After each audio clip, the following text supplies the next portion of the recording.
নাম হযরতে আবুল খায়ের রহমতুল্লাহ আলাইহি। তিনি বলেন আমি আমার আল্লাহ তাআলার ইবাদত অধিক সময় করতাম, কিন্তু ইবাদত করতে করতে মানুষ আমারে ভালোবাসে, পছন্দ করে, কিন্তু আমি দেখলাম আমি যে ইবাদত করতেছি আমার ইবাদতগুলো আল্লাহর কাছে কবুল হইতেছে না। আচ্ছা, আপনি যদি দেখেন আপনি নামাজ পড়তেছেন, রোজা রাখতেছেন, হজ করেন, যাকাত দেন, কিন্তু আপনার ইবাদতগুলো আল্লাহর কাছে কবুল হচ্ছে না, আপনি কি বলবেন? এই ইবাদত করে কোনো লাভ আছে? উনি বলেন আমি চিন্তা করলাম আমার ইবাদত কেন কবুল হচ্ছে না। এটার জন্য আমি একটা ইবাদতের সন্ধান পাইলাম, যে ইবাদতের নাম হলো তাহাজ্জুদের নামাজ। বলেন কিসের নামাজ? উনি বলেন আমি তাহাজ্জুদের নামাজের নিয়ত করলাম। এখানে অনেক ভাইয়েরা আছেন 5 ওয়াক্ত নামাজ পড়েন, আপনাদের কাছে বলবো যদি বিপদে থাকেন, অভাবে থাকেন, এখানে অনেকে আছেন বিদেশ যাইতে পারেন না, অনেকে আছেন ব্যবসা করেন বরকত হয় না, আপনাদের কাছে আমার আবদার হলো তাহাজ্জুদের নামাজ পড়বেন। কিভাবে? 2 রাকাত করে 4 রাকাত, 4 রাকাত পড়ার পর সূরা ফাতিহা, সূরা ইখলাস 3 বার, সুবহানাল্লাহ, আলহামদুলিল্লাহ, লা ইলাহা ইল্লাল্লাহ, এই জিকিরগুলা করে 12 রাকাত পড়বেন। এইভাবে 12 রাকাত করে আল্লাহর কাছে চোখের পানি ফালাইয়া সেজদা দিয়ে কান্না করবেন। বিদেশ যাইতে পারেন না, আল্লাহ আপনার বিদেশ যাওয়া কনফার্ম করাবেন। অভাবে আছেন, অভাব দূর করবেন। রিজিক নাই, রিজিক এর ফয়সালা করে দিবেন। অনেক মা বোনেরা গর্ভে সন্তান আসে না, আপনার সন্তানের জন্য কত জায়গায় কত কিছু করলেন। আমি বলবো মা, শামীম রাজা আপনার সন্তানের মতো এখন থেকে তাহাজ্জুদের নামাজ পড়েন, আল্লাহ তাআলা আপনাকে নেক সন্তান দান করবে। এবার হযরতে আবুল খায়ের রহমতুল্লাহ আলাইহি বলেন আমার ইবাদত কবুল হচ্ছে না। আমি যখন স্বপ্ন দেখলাম আমি আল্লাহ তাআলার কাছে কান্না করতে লাগলাম তাহাজ্জুদের নামাজ পড়া। যখন তাহাজ্জুদের নামাজ পড়ে কান্না করতেছি, হঠাৎ করে আমি ওই সময় দেখলাম আমার মুরাকাবার মধ্যে কে যেন একজন বসে আছেন, আর উনি আমাকে বলতেছেন এ আবুল খায়ের তোমার নামাজ কেন কবুল হচ্ছে না জানো? বলে কারণ কি? বলে তোমার পেটের মধ্যে অধিকাংশ খাবার হারাম। অধিকাংশ খাবার হারাম। আমরা অনেকে মানুষের ঘরে খাবার খাই ঠিক, সে আমাকে হালাল খাওয়াইলো না হারাম খাওয়াইলো এটা যাচাই কথা বলেন না, যাচাই। এই বিপদটার ভিতরে আমরা হুজুররা বেশি আছি। কেন?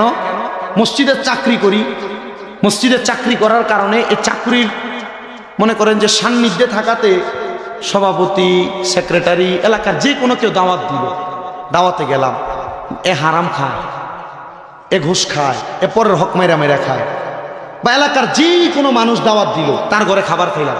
কারণ যদি দাওয়াতে না যায় হুজুরের চার কি শেষ? কথা বলে না কেন? আমি আমার মসজিদে একদিন বইলা দিছি যদি কোনো মানুষ হারাম খান, ঘুষ খান, পরের হক মাইরা মাইরা খান, আমারে কোনোদিন দাওয়াত দিয়েন না। উত্তর হুজুর কারণ? উত্তর হইল হারাম খাওয়ার কারণে আমি যে ইবাদত করব আমার ইবাদত আল্লাহর কাছে কবুল হবে না। আমি যে আপনার এতগুলা মানুষের দায়িত্ব নিয়ে মসজিদের ইমামতির জায়গায় দাঁড়াইলাম, আমার নামাজই যদি না হয় তা আপনারা নামাজ কেমনে হবে? হুজুর কথা সত্য, কথা সত্য। তা আপনারা যারা এখানে আছেন পরের ঘরে খাইতো একটু সাবধান, কিন্তু আপনারা যদি এলাকার ভিতরে যে বড় অনুষ্ঠানটা হয় এই অনুষ্ঠানটা করে এলাকা সুদকুর করতে টাকার অভাব নাই, বিশাল অনুষ্ঠান করছে, আপনি এর দাওয়াতে আগে যান, কারণ দাওয়াতে না গেলে আপনার ইজ্জত থাকবে না, বাইসা চলেন, নাহলে নামাজও আল্লাহর কাছে কবুল হবে না। আবুল খায়ের রহমাতুল্লাহ আলাইহি বলেন আমি ওই মুরাকাবার মধ্যে চিন্তা করতে লাগলাম আমি মানুষের ঘরে খাবার খাই বিদায় আমার ইবাদত আল্লাহ তাআলার কাছে কবুল হয় না। এবার আমি আবুল খায়ের রহমাতুল্লাহ আলাইহি সুন্দর করে মানুষের ঘরে খাবার খাওয়া বন্ধ করে দিলাম। আমি কোনো মানুষের ঘরে কোনো খাবার খাই না। আমি চিন্তা করতে লাগলাম আমি যে আজকে এতদিন পর্যন্ত কোনো খাবার খাই না, তাহলে আমার পেটের ক্ষুধার কারণে আমি দুনিয়াতে কিছুদিন পরে ইন্তেকাল করব।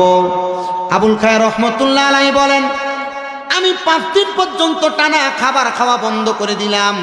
খাবার খাওয়া যখন আমি বন্ধ করলাম, আমার একমাত্র খাবার যখন বৃষ্টি হইতো, আমার একটা নামাজের মুসল্লা ছিল, যে নামাজের মুসল্লা আমি আমার হালাল টাকা দিয়ে কিনেছিলাম, ওই নামাজের মুসল্লাটাকে আমি বৃষ্টির পানিতে ভিজাইলাম। ভিজায়া ভিজায়া আমি নামাজের মুসল্লার একটি চিপা চিপা আমি সেখান থেকে পানি বক্ষণ করলাম। অনেক দিন পর্যন্ত আমার পানির ক্ষুধা নিবারণ হইল, কিন্তু যখন আমার নামাজের মুসল্লাটা শুকিয়ে গেল, আমি নামাজের মুসল্লাটা বিছায় বিছায় নামাজ পড়ি, কিন্তু 5 দিন হয় আমার পানিও শেষ হয়ে গেছে, কোনো খাবার নাই, আল্লাহ তাআলা আসমান থেকে বৃষ্টিও দেয় না। এবার আমি নামাজের পাশাপাশি অবসর সময়গুলা কাটানোর জন্য পেটের ক্ষুধায় টিকতে পারতেছি না, আমি আবার দুরূদ শরীফ আদায় করতেছি। সাল্লাল্লাহু আলাইকা ইয়া রাসূলুল্লাহ, আসসালাতু ওয়াসসালামু আলাইকা ইয়া রাসূলুল্লাহ। এমন ভাবে 5 দিন চলে গেছে। 5 দিনের মাথায় আমি ক্ষুধার জ্বালা সহ্য করতে না পাইরা আমার আল্লাহ তাআলার কাছে সেজদায় পড়ে রইলাম। আমি সেজদার মধ্যে ঘুমন্ত অবস্থায় ছিলাম।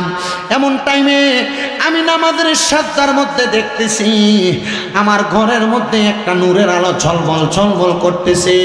আমি মাথাটা উঠানোর চেষ্টা করলাম, কিন্তু আমার ঘরটা অন্ধকারটা এমন আলোকিত হয়ে গেছে।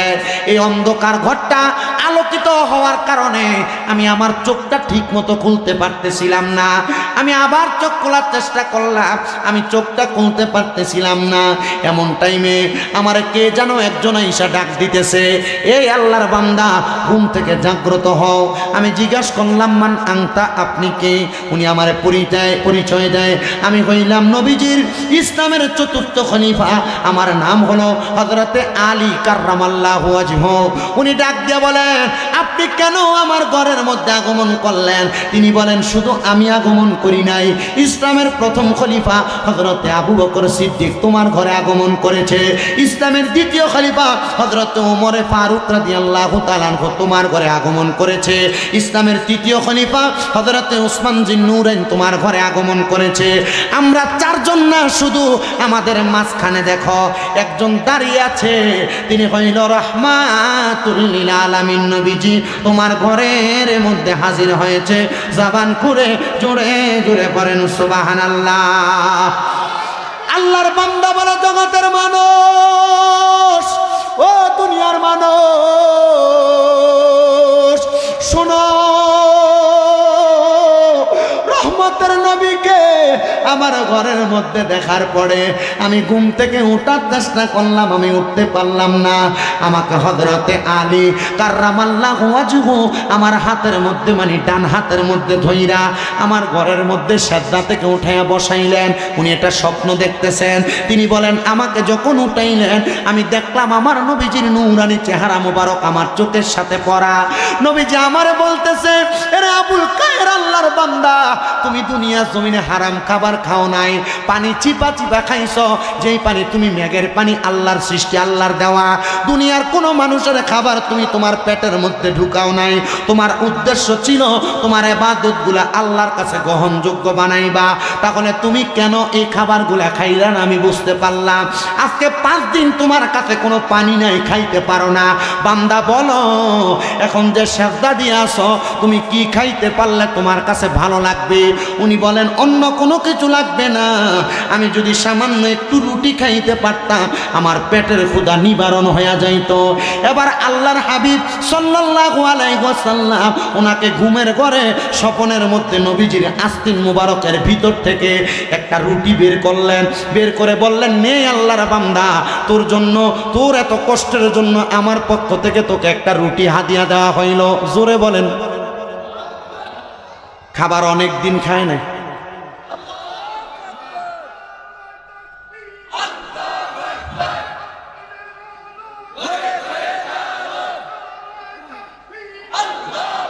বলেন নারে রিসালাত। কারণ রসুলের ওয়াজ করতেছি তো, রসুলের রিসালাতের ওয়াজ ধ্বনিও দেওয়া লাগবে। কথা বলেন ঠিক কি না? আল্লাহ যেন কবুল করে, আমিন কর। গভীর মনোযোগ দিবেন বাবারা, ধৈর্যের সাথে, মনোযোগের সাথে। অনেকক্ষণ দেরি হওয়ার কারণে আলোচনাটা একটু লাইনে পড়েছে, আপনারা মনোমুগ্ধকরতার সাথে আলোচনাটা শ্রবণ করার চেষ্টা করবেন। উনি বলেন, রসুলে পাক সাল্লাল্লাহু আলাইহি ওয়াসাল্লামের আস্তিন মুবারকের ভিতর থেকে আমাকে যখন ওই টুকরাটা রুটিটা দেওয়া হইল, আমি আমার রুটিটাকে অর্ধেক পর্যন্ত খাইলাম। এমন টাইমে আমার ঘুমটা ভেঙে গেছে। আমি যে স্বপ্নটা দেখলাম, আমি মনে করলাম, আমি মনে হয় স্বপ্নটা ভুল দেখেছি, কিন্তু আমি তাকে দেখলাম রহমতের নবী আমাকে ঘুমের ঘরে স্বপ্নের মধ্যে যেই রুটিটা দিয়েছে, ওই অর্ধেক রুটি আমি স্বপ্নে খাইছি, আর ঘুম ভাঙ্গার পরে অর্ধেক রুটি আমার হাতের মধ্যে আছে। ও বান্দা, আমি বুঝতে পারলাম আল্লাহ তাআলার কোনো বান্দা যদি হকভাবে চলার জন্য, হালালভাবে চলার জন্য দুনিয়াতে কষ্ট করে, আল্লাহর পক্ষ থেকে বান্দার জন্য সহযোগিতা আসে। আমি বুঝলাম রহমতের নবী আমাকে একটা রুটি দিয়ে সহযোগিতা করেছে। এবার আল্লাহর বান্দা আবুল খায়ের রহমতুল্লাহ আলাইহি বলে, আমি আল্লাহ তাআলার অনেক ইবাদত করতে লাগলাম। ইবাদত করতে করতে আমার স্ত্রীটা আমি আবুল খায়েরকে ছেড়ে দিয়ে আমার এলাকা থেকে চলে গেছেন। চলে যাওয়ার পরে আমি তার কাছে আমাকে ছেড়ে দেওয়ার কারণ জানতে চাইলাম। স্ত্রী, তুমি আমাকে কেন ছেড়ে দিয়েছ? বলে, আপনি তো আল্লাহ এবং রসুলকে নিয়ে পড়ে আছেন, আমি স্ত্রীকে ঠিক মতো সময় দেন না। স্বামী বলে, আমি আমার স্ত্রীকে উত্তর দিলাম, এই যে আমার একটা সন্তান দেখতে পাও, এই সন্তানকে তুমি তোমাকে সময় দেওয়ার ফল না? বলে, হ্যাঁ। বলে, তাহলে কেন তুমি আমাকে বলো আমি তোমাকে ঠিকভাবে সময় দেই না? বলে, আপনি এমনভাবে থাকতেছেন, আপনার লেবাসে মনে হয় আপনাকে মৌলবী মৌলবী লাগে। বাংলার সমাজে কুমিল্লার কাপ্তান বাজারে এমন অনেক মহিলা আছে, জামাই দাড়ি রাখলে কয় বুড়ার মতো লাগে। দাড়ি রাখো না, বয়সটা হোক তারপরে তুমি দাড়িটা রাখবা। না রে মুসলমান না, একটা কথা মনে রাখবা, অন্ধকার কবরে গেলে তোমার স্ত্রী তোমাকে একটা আমল দিয়ে সহযোগিতা করবে না, কিন্তু ওই দাড়ি ছাড়া যদি তুমি কবরে যাও, রহমতের নবী যদি কবরে তোমাকে বলে তোমাকে আমি চিনি না, কবরে উত্তর দেওয়ার মতো কোনো উত্তর পাইবা না। এই জন্য একটা কথা মনে রাখবা, নবীর সুন্নত দাড়িটা তুমি পালন করবা। আবুল খায়ের রহমতুল্লাহ আলাইহি বলে, আমার স্ত্রী আমাকে ত্যাগ করে দিয়ে চলে গেছে, আর আমার স্ত্রী আমাকে ছেড়ে দিয়ে যাওয়ার পরে আমি আমার সন্তানটাকে নিয়ে আল্লাহ তাআলার ইবাদতে মশগুল থাকতাম। আমার সন্তান একদিন আমার জন্য খাবার সংগ্রহ করার জন্য গেলেন। যাওয়ার পর ওই স্পেন এলাকার একজন বাদশাহ, এই আবুল খায়ের রহমতুল্লাহ আলাইহির বাড়ি হচ্ছে স্পেনে। কোথায়? হুজ্জাতুল্লাহিল আলামিন কিতাব, দ্বিতীয় খণ্ড 245 নাম্বার থেকে 47 নাম্বার পৃষ্ঠা পর্যন্ত এই ঘটনা দেওয়া। উনি বলেন, স্পেন এলাকায় আমার ছেলে গেছে আমার জন্য একটু খাবার সংগ্রহ করার জন্য। আপনার খাবার কি? বলে, আমার খাবার হচ্ছে একটা রুটিকে 4 টুকরা করা। এই 4 টুকরা রুটির 2 টুকরা ফজরের নামাজের পূর্বে আমি এবং আমার সন্তান সাহারি করা, আর 2 টুকরা ফজর মাগরিবের নামাজের আগে আমি এবং আমার সন্তানের ইফতার করা। আমরা এভাবে সময় কাটাইতাম, কারণ আমরা চিন্তা করতাম দুনিয়াতে বেশি খাইতে গেলে আমার খাবারের মধ্যে হারাম যুক্ত হওয়ার সম্ভাবনা আছে, আর যদি খাবারে হারাম যুক্ত হয় ইবাদত কবুল হবে? বলেন, ইবাদত কবুল হবে? উনি বলেন, আমার সন্তান যখন স্পেন এলাকার মধ্যে গেলেন আমার জন্য খাবার সংগ্রহ করার জন্য, স্পেনের বাদশা আমার সন্তানটাকে আটক করেছে। আমি বড় চেষ্টা করলাম আমার সন্তান কোনোদিন খারাপ হইতে পারে না। আল্লাহর কাছে দোয়া করলাম, আল্লাহ তাআলা আপনি আমার সন্তানটাকে মুক্তির একটা ব্যবস্থা করে দেন। দেখলাম আমার সন্তান মুক্তি হয় নাই। আমি এরাদা করলাম আমি আমার বিচারটা রহমতের নবীর দরবারে দিয়ে আসব, মানে মদিনা শরীফ দিয়ে আসব। আল্লাহর বান্দা উনি বলেন, আমি রওনা করলাম মদিনা শরীফের উদ্দেশ্যে। যাওয়ার পথে ওই স্পেনের বাদশাহ সেনাপতির সাথে আমার রাস্তায় দেখা। জিজ্ঞাসা করলেন, হে আবুল খায়ের, আল্লাহর নেককার বান্দা, আপনি কোথায় যান? বলে, স্পেনের বাদশাহ নাকি আমার সন্তানকে অন্যায়ভাবে অ্যারেস্ট করেছে, গ্রেফতার করেছে, তার নামে বিচার দেওয়ার জন্য আমি আমার রহমতের নবীর দরবারে যাচ্ছি। কারণ রহমতের নবীর দরবারে বিচার দিলে ওইটার বিচার পাওয়া যায়। কারণ রহমতের নবীর একটা কথাও আমার আল্লাহ তাআলা ফিরিয়ে দেন না। নবীর একটা উপাধি মুস্তাজাবাতুদ দাওয়াত, মানে নবী কোনো দোয়া করলে আল্লাহ তাআলা দোয়াটা কবুল করতেন। সুবহানাল্লাহ। এর জন্য তিনি নবীজির দরবারে রওনা করলেন। তিনি বলেন, আমি নবীজির রওজা মুবারকের সামনে যাইয়া আমি আমার রহমতের নবীকে ডাক দিলাম, ইয়া রাসূলুল্লাহ, ইয়া হাবিবাল্লাহ, আপনার কদম মুবারকের মধ্যে আমার সালাম। উনি বলেন, স্পেন থেকে হাইটা হাইটা মদিনাতে আসার কারণে আমার শরীরটা বড় ক্লান্ত হয়ে গেছে। ওই ক্লান্ত শরীরটা নিয়ে আমি আমার নবীজির মসজিদে নববীর পাশে একটা পিলারের সাথে হেলান দিয়ে আমি চক্ষুটা খাইটা ঘুমাইতে রাখলাম। এমন টাইমে আমি দেখলাম আমার চোখের সামনে ওই যে আমাকে রুটি দিয়ে সহযোগিতা করেছে ওই রহমতের নবী আমার স্বপ্নে আবার হাজির হয়ে গেছে। মারহাবা। আমি বললাম, ইয়া রাসূলুল্লাহ, ইয়া হাবিবাল্লাহ, নবী গো, আপনি কেন এখন আবার আমার স্বপ্নে হাজির হইলেন? নবী আমার বলে, রে আল্লাহর বান্দা, তুমি আমার কাছে আসছো, তোমার সন্তানকে স্পেনের বাদশা আটক করেছে এই বিচার দেওয়ার জন্য। যাও, যাইয়া দেখবা তোমার সন্তানকে স্পেনের বাদশা ছেড়ে দিয়েছে। উনি বলেন, আমি আবার ঘুমটা থেকে জাগ্রত হইয়া রহমতের নবীর দরবারে সালাম দিয়ে আবার রওনা করলাম আমি স্পেনের উদ্দেশ্যে। যাইতে যাইতে আমার বাড়ি পর্যন্ত যখন আমি গেলাম, আমি যাইয়া দেখলাম আমার সন্তান চুলার মধ্যে আমার জন্য খানা পাকাইতেছে। জিজ্ঞাসা করলাম, কিরে সন্তান, তোমাকে ছাড়লো কে? বলে স্পেনের বাদশা আমাকে ছেড়ে দিয়েছে। খানা কার জন্য পাকাও?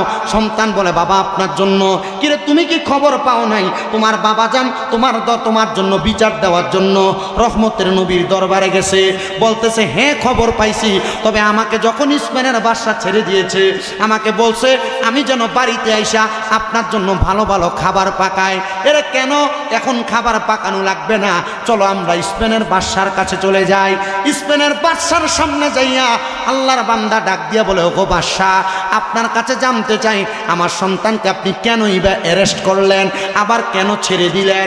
বাদশা ডাক দিয়া কয়, আমি যদি জানতাম ও আল্লাহর বান্দা তুমি দুনিয়ার জমিনের মধ্যে আল্লাহ তাআলাকে এত বড় খুশি করে রাখছ, আল্লাহর কসম আমি কোনোদিন তোমারে আঘাত করতাম না, মানে তোমার সন্তানকে আমি অ্যারেস্ট করতাম না। বলে কারণ কি? তাহলে ছাড়লা কেন?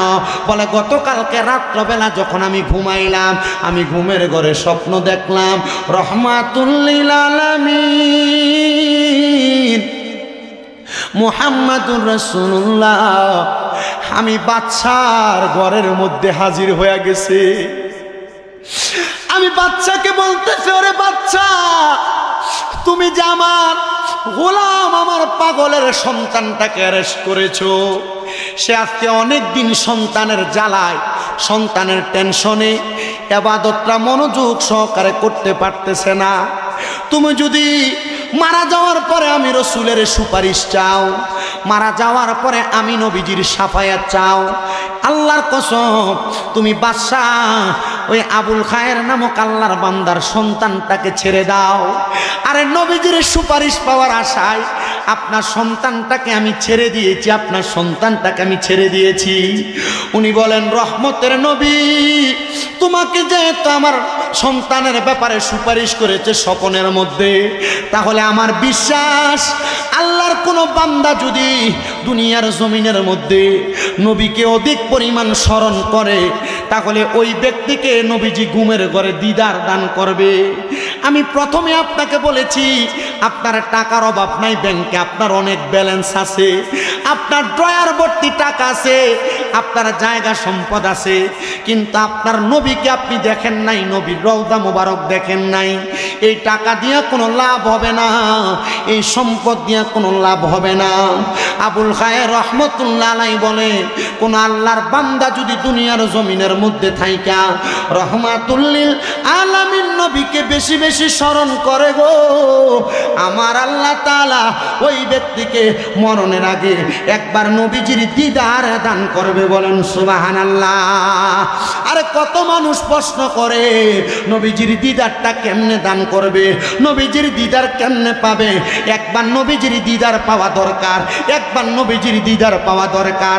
আরে নবীজির দিদার যদি না পান, মনে রাখবেন এলাকার মানুষ যখন মারা যায় বিসমিল্লাহি ওয়া আলা মিল্লাতে রাসূলিল্লাহ বলে আপনাকে যখন কবরে নামানো হবে, রাহমাতুল লিল আলামিন নবী বলে, সেই যদি আল্লাহর কোরআন রাসূলের পাকের হাদিস পড়া কবরে আসতে পারে, তাহলে দুনিয়ার মানুষ দেখবে তাকে মাটির মধ্যে শোয়া দেওয়া হয়, কিন্তু আমি নবী বললাম তাকে মাটির মধ্যে শোয়ানো হয় না।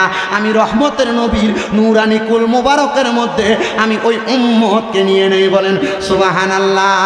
বলেন রহমতে আলমে নবী নূরে মুজাসসাম, রহমতে নূরে মুজাসসাম, সাহাবীরা আতর বানায় ওই নবীজির ঘাম। বলেন সাহাবীরা আতর বানায়। ও বাবা শুনো জানো মানো কেমন আমার নবীজি, যাহারে পাগল চন্দ্র সূর্য তারকারাজি। বলেন যাহারে পাগল চন্দ্র সূর্য জিও ভাই আরো শুনবানি সুন্দর কাহিনী। বলেন আরো শুনবানি সুন্দর কাহিনী, জান্নাতের রোমে রোমে লেখা নবীর নাম।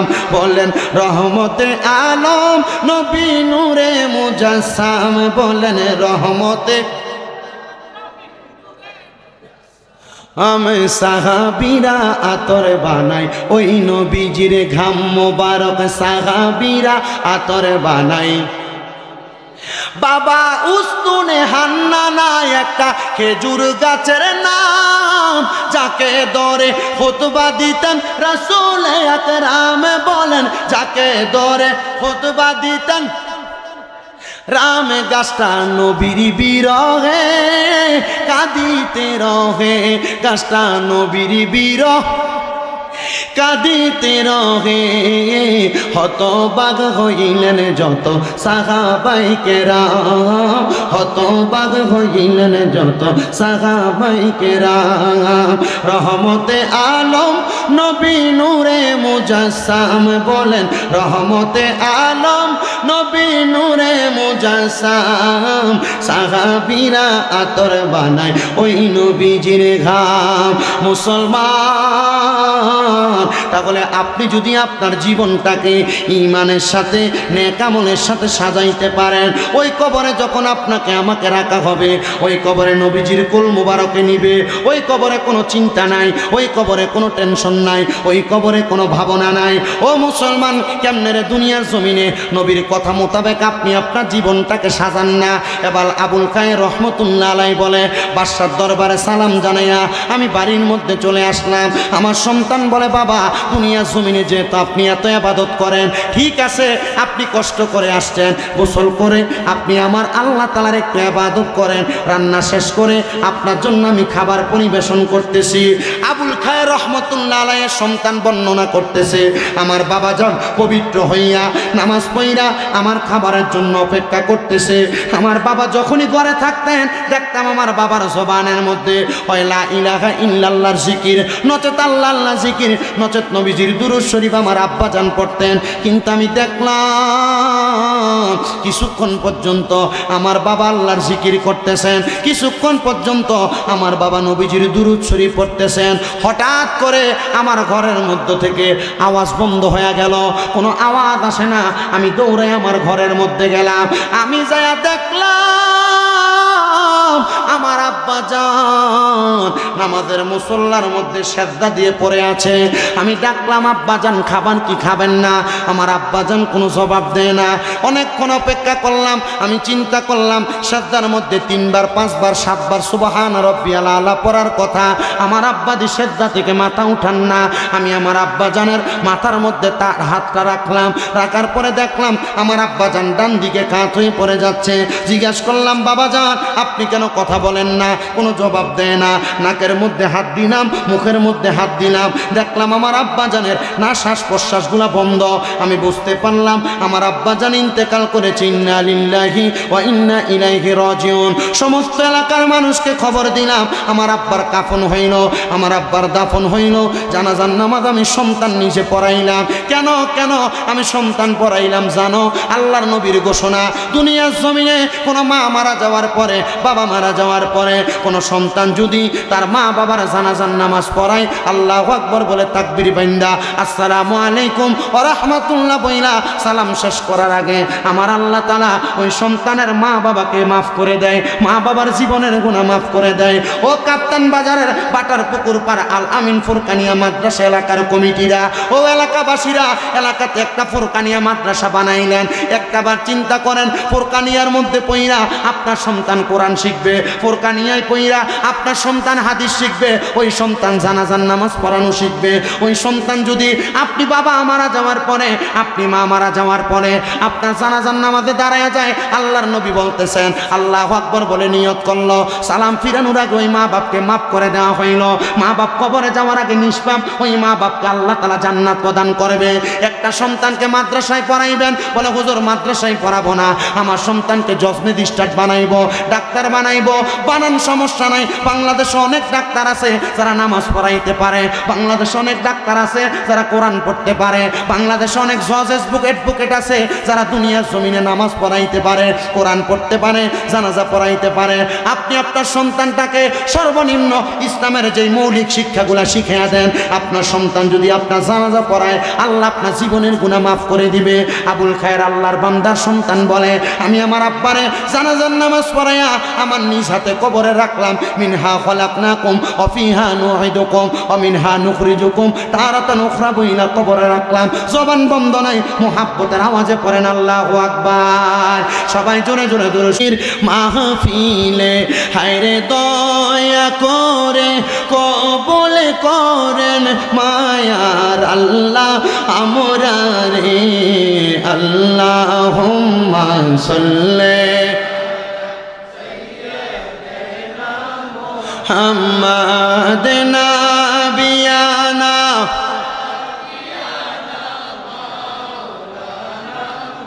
মুসলমান ও নবীর উম্মতের দলেরা, সন্তান বলে আমি আমার আব্বা দানের জানাজা পড়াইলাম, আমি আমার আব্বারে দাফন করলাম। আজকের মাহফিলে কত সন্তান বসছে, নিজের হাতে আব্বারে কাঁধের মধ্যে কইরা নিয়ে কবরে শোয়া দিছে। কত সন্তান বসছে রে, নিজের মারে কবরে শোয়া দিয়ে আসছে। এখন ওই মা বাবার সঙ্গে তুমি সন্তানের যোগাযোগ নাই। ওই সন্তান বলে আমি আমার আব্বারে কবরে শোয়াই, আমি সন্তানের কাছে কোনো কষ্ট লাগে নাই, কারণ আমার আব্বার চরিত্র সম্পর্কে আমি সুদপুতে জানি। আমার আব্বা মারা যাওয়ার পরে কষ্ট পাবে এমন কোনো কথা না। আমি এবার আল্লাহ তাআলার কাছে ওই যে নামাজটার কথা বললাম, তাহাজ্জুদের নামাজ পড়া আমি আল্লাহর কাছে কাঁদতাছি, আল্লাহ আমার আব্বা জান যে মারা গেল, কবরে কেমন আছে জানি না, তবে এতটুক বলতে পারি মারা যাওয়ার পরে আমার আব্বা ভালো থাকবে। ও আল্লাহ আমার আব্বা কবরে কেমন আছে, তাহাজ্জুদ নামাজের ব্যাপারে না তুমি বলছো ওমিনাল লাইলি ফাতাহাজ্জাত বিহি নাফিলাতাল লাকা আসা আইয়া বাসাকা রব্বুকা মাকামাম মাহমুদা। নবীকে বলছো নবী আপনি রাতের কিছু অংশে তাহাজ্জুদের নামাজ পড়েন, অতি সত্বর আপনাকে প্রশংসার জায়গা মাকামে মাহমুদ দান করা হবে। এই আয়াত নাজিল হওয়ার পর নবী আমার আল্লাহর কাছে কান্দা বলছে, আল্লাহ আমার উম্মত যদি তাহাজ্জুদ পড়ে আমার উম্মতেরে আপনি কি দিবেন? আল্লাহ কয় হাবিব আপনার উম্মত যদি তাহাজ্জুদ পড়ে আপনার উম্মত যা চাইবে আপনার উম্মতকে তাহা দেওয়া হবে। আমার আল্লাহ তাআলার পেয়ারা হাবিবের কথা মোতাবেক ওই আল্লাহর বান্দা তাহাজ্জুদ পড়ে পড়ে কান্দে, ও আল্লাহ আমার আব্বা মারা গেছে, আব্বা কবরে কেমন আছে আমি সন্তান একবার দেখতে চাই। আপনারা বলেন মা বাপ মারা যাওয়ার পরে আব্বা আম্মা কবরে কেমন আছে? সন্তান যদি নামাজি হয়, সন্তান যদি নেককার হয়, কান্না কইরা মুরাকাবা করলে আমার আল্লাহ মা বাপরে দেখা দিতে কি পারে না? ও মুসলমান শোনো শোনো শোনো। তবে অনেকে মা বাপকে স্বপ্ন দেখো, মা বাপ খাবার চায়, মা বাপ বিপদে আছে, এই স্বপ্নটা যদি দেখো মনে রাখবা আল্লামা ইবনে সিরিনের স্বপ্নের তাবির কিতাব পড়া দেখলাম, মা বাপ আত্মীয় স্বজনরা স্বপ্নে তখন দেখা দেয় যদি তারা কবরে কষ্টে থাকে, তাহলে মনে রাখবেন কাউকে যদি স্বপ্ন দেখেন মারা গেছে, মারা যাওয়ার পর স্বপ্ন দেখলে মনে করবেন কষ্ট থেকে আপনাকে দেখা দিছে যেন আপনি তার জন্য দোয়া করেন। সন্তান কয় আমিও আমার আব্বা জানরে দেখতে চাইলাম, এমন টাইমে দেখলাম একটা মানুষ দেখা যায় সুন্দর সাদা রঙের পোশাক পরা, রাস্তা দিয়ে সরলভাবে হাঁটতেছে, কিন্তু ওনার ডাইনে বামে সামনে পেছনে জান্নাতি হুর গিলমানরা ঘুরতেছে। আমি জিজ্ঞাসা করলাম কে, আপনার পরিচয় কি? উনি আমারে পরিচয় দেয়, আমি হইলাম তোমার আব্বা জান, দেখো তুমি আমারে চিনতে পারো কিনা। ও আব্বা আপনাকে তো চিনলাম, আপনার ডাইনে বামে সামনে পেছনে গুলা কাদেরকে দেখা যায়? বলে আমার আল্লাহ তাআলা আমি যে দুনিয়াতে নেক কাজ করে আসছি আমি আব্বারে খেদমত করার জন্য রহমতের হুর গিলমান দিয়া দিছে। আব্বা গো আমি আপনার জন্য আল্লাহর কাছে দোয়া করি, আল্লাহ যেন আপনি আব্বাটারে কবরের মধ্যে ভালো রাখে, আপনি আব্বাটারে কবরের মধ্যে জান্নাত দান করে। এর সন্তানেরা একটাবার চিন্তা করো, আবুল খায়ের তো ইবাদত কইরা সময় কাটাইছে, কিন্তু আপনার আমার আব্বা জান বর্তমান জামানায় আমরা খাওয়াইতে যায় পরের কর্ম করছে, পরের কর্ম করতে যাইয়া নামাজ পড়ার সময় পাই নাই, পরের কাজ করতে যাইয়া ইবাদত করার সময় পাই নাই। আপনার আমার আব্বা জান আমরা কষ্ট করে লালন পালন করে কামাই করে খাওয়াইছে, ওই আব্বা জান অন্ধকার কবরে, আব্বা কবরে কেমন আছে জানেন না, আব্বা জানলে আল্লাহ তাআলা কবরে কেমন রাখছে আপনি জানেন না। হায় রে সন্তান চিন্তা করো, নিজ হাতে ওই আব্বার কবরে শোয়া দিয়ে আসলা। বিদেশ আব্বা থাকলে মোবাইলে ইমো কলের মাধ্যমে ওই আব্বার সঙ্গে কথা বলতে পারো, কিন্তু বাবাজান কবরে কেমন আছে একটাবারও খবর নিতে পারো না। আব্বাজান কবরের মধ্যে কষ্টে আছে না ভালো আছে সন্তান জানো না। ওই আব্বা তোমারে এত কষ্ট করে মানুষ করছে, আব্বাজানের লুঙ্গি চিরা থাকতো কিন্তু তুমি সন্তানদের দামি কাপড় কিনা দিত। ওই আব্বাজান তোমারে এত কষ্ট করে মানুষ করছে, তুমি সন্তানরে আব্বা ঈদে নতুন জামা কাপড় কিনা দিত, কিন্তু আব্বা পুরান পাঞ্জাবি আয়রন করে পড়তো। কি গো আব্বা আপনি যদি নতুন জামা কাপড় পরেন না? আব্বা বলতো এখন কি আর আমরা ঈদের বয়স আসেনি? আব্বা অভাবের কথা বলতো না, টাকা খরচ করতো না। তুমি সন্তানের ভবিষ্যতের কথা চিন্তা কইরা আজকে তুমি সন্তানের কাছে লাখ লাখ টাকা আছে, কিন্তু তোমার আব্বাজান অন্ধকার কবরে 500 টাকা দিয়ে কিন্না আব্বার একটা লুঙ্গি পরাইতে পারো না। পরাইবা কেমনে ওই আব্বাজান অন্ধকার কবরে? সন্তান 5-10 টাকা আব্বার কাছে চাইয়া নিতা, আজকে তোমার বাবার বয়সী কত দোকানের মধ্যে মুরব্বী বাবা বৈশা থাকে, তোমার আব্বারে তো উক্তি করে পকেট থেকে 100 টাকা হাত খরচের জন্য দিতে পারো না। আরে দিবা কেমনে? ওই আব্বাজান তো অন্ধকার কবরে। সন্তান চিন্তা করে দেখো, তোমার মা তোমারে বড় কষ্ট করে মানুষ করছে। হে সন্তানের দল, হে সন্তানের দল, একটাবার চিন্তা করো, ওই মা এত কষ্ট করে মানুষ করছে, মা জননী ভালো করে খায় নাই, ভালো করে ঘুমায় নাই, সকালবেলা পান্তা ভাতগুলা তুমি সন্তানের জন্য রাইখা দিছে। আমার ফুতে কাজকর্ম করে আসবো, স্কুল মাদ্রাসা থেকে আসবো, আমার ফুতে পান্তা ভাতগুলা খাইলে তার কলজা ঠান্ডা হবে। মার কাপড় চিরা থাকতো, কাপড় রাস্তার মধ্যে 5-10 টাকা বান্ধা রাখতো, তুমি ফুতের ওই টাকাটা দিয়া দিত। ঘরের মধ্যে 3 টুকরা মাছ রান্না করলে বাপে দুপুর বেলা বাপেরটা খাইতো, তুমি তোমারটা খাইতা, মা আমার মাছের টুকরাটা খাইতো না, তুমি সন্তানের জন্য রাইখা দিত। মা চিন্তা করতো আমার সন্তান রাত্রবেলা মজা করে খানা খাইব, মাছুলগুলা দিয়া বাতরা খাইয়া সময় কাটিয়ে দিত। আজকে তোমার ওই মা কবরে। একবার চিন্তা করো রে কাপ্তান বাজারের মা হারা পুতেরা, ওই মা যদি বাইচা থাকতো, ওই মারে তুমি তোমার টাকা দিয়া কত আনন্দে রাখতা। অনেক সন্তান আজকে বসছে, মা বাপ বাচ্চা আছে, টাকা পয়সাও আছে, বাইয়ে বাইয়ে ঝগড়া কইরা মা বাপরে খাওয়ানি নিয়ে একটা ঝগড়া দ্বন্দ্ব কইরা ওই মা বাপরে ভাব দেয় না। অনেক সন্তান আছে বউয়ের কথা শুই না আম্মা আব্বারে খানা দেয় না, আম্মা আব্বারে জুদা করে দিছ, আম্মা সকালে এক ঘরে খায়, আব্বা দুপুরে আরেক ঘরে খায়, রাত্রবেলা আরেক ঘরে খায়। আমি বলবো এই মাহফিলে যদি এমন কোনো সুতা থাকো, তোমার মতো সুতার আমার দরকার নাই।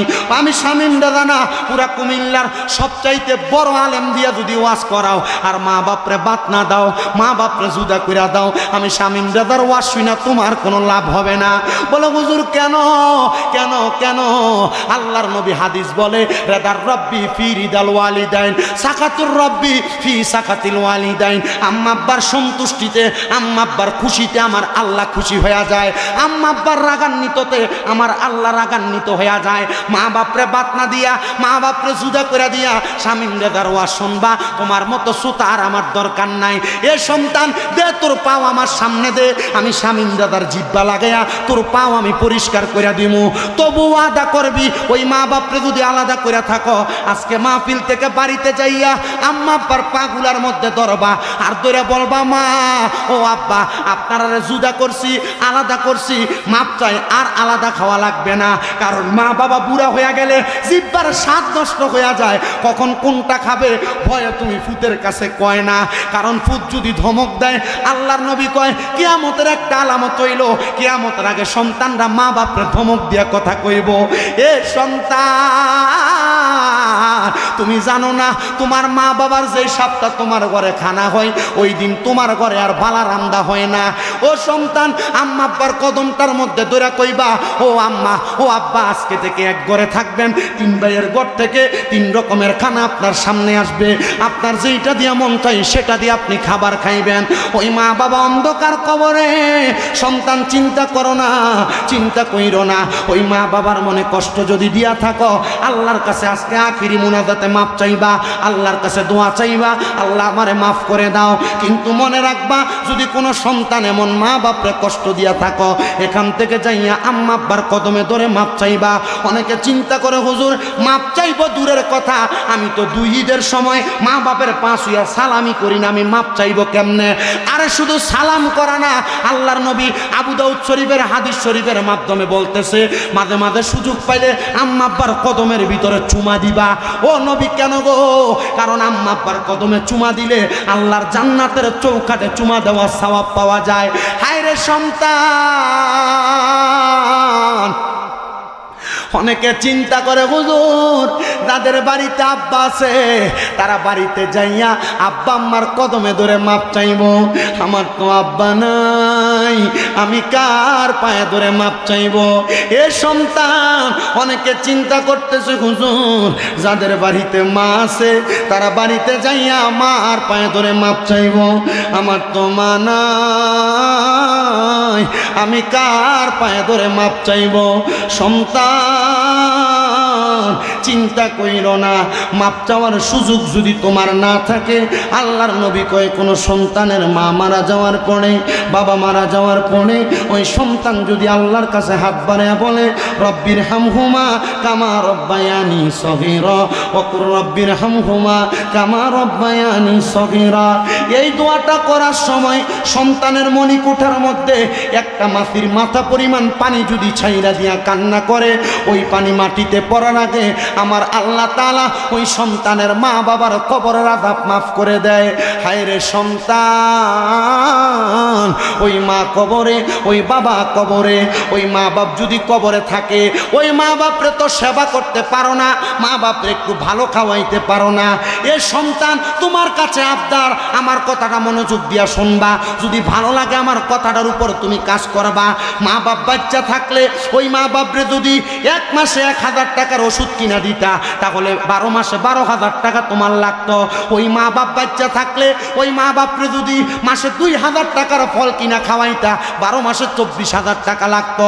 মা বাপ তোমার লাখ লাখ টাকার বাড়ি দিয়া গেছে, মা বাপ তোমার কোটি টাকার সম্পদ দিয়া গেছে, মা বাপ কবরে নিয়ে যায় নাই। যদি ওই বাড়িতে তুমি ভাড়া থাকতা, মাসে 10,000 টাকা করে ভাড়া দিতা, 12 মাসে 1,20,000 টাকা ভাড়া লাগতো।